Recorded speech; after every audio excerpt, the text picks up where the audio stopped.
Hello, welcome and welcome back. In today's video, I'm going to be showing you how to deploy your project, your React application or your next.js application to your Vercel, and then you can share your project with your friends or you can add it as part of your portfolio. First thing first, we are going to go to GitHub. This is the project that I'm going to be deploying today. So it's pretty much just a simple React application. It was pretty much created with npx create React app, and it's just a simple one. And this is what my Vercel dashboard look like. I currently have no project on Vercel. It's pretty much simple and straightforward from here on because I already have my project on GitHub. So what I will do, I will just go to import a new project on my Vercel dashboard, and then it will ask me if I want to select one of the next.js template which is existing, but I will be importing my project from my GitHub. You can already see that my GitHub account has been connected to my Vercel, but if it's not, this is where you can actually make the connection.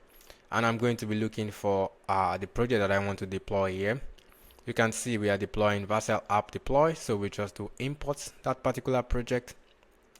One thing about Vercel is pretty much very smart. It knows that this is a React application, and it knows like all the command it needs to use to run and build the application. So we have npm run build or React script build, and then the output directory, and this is the command we need to install all the node packages that we have.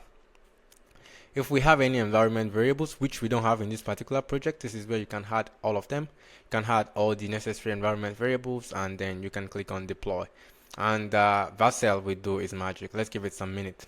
We can see here like all the build is happening, the deployment. So we have the build logs, which is going to pretty much show like it's like running our application locally. So it's going to install the dependencies and then do the yarn build and then build and deploy the project. And then once the project is deployed, we can already see a preview saying congratulations, your project has been deployed, and we can click on continue to dashboard to see what it looks like. And this is where we get our deployment link. So this is the link that we can use to view our project, the deployment link for this particular deployment. The cool thing about Vercel is that being connected to GitHub is that whenever you push a new changes, it has like continuous integration and continuous development built into it. It will pick up the changes and it will deploy it for you automatically. That's something you can definitely turn off if you want to, but for the sake of this demo, we are going to be keeping it. And this is what this is our live link to actually view our project. The moment we click on this, it will take us to what our project looks like. And as you can see, it says deploying to Vercel with code with the real army. This project is now deployed, and we can share this link with our friends, family, or we can keep it as part of our portfolio. And that's how you deploy your React application or your next.js application to Vercel. I hope you've learned something new today. Don't forget to give this video a like, and don't forget to subscribe to my channel, and I hope to see you on the next one.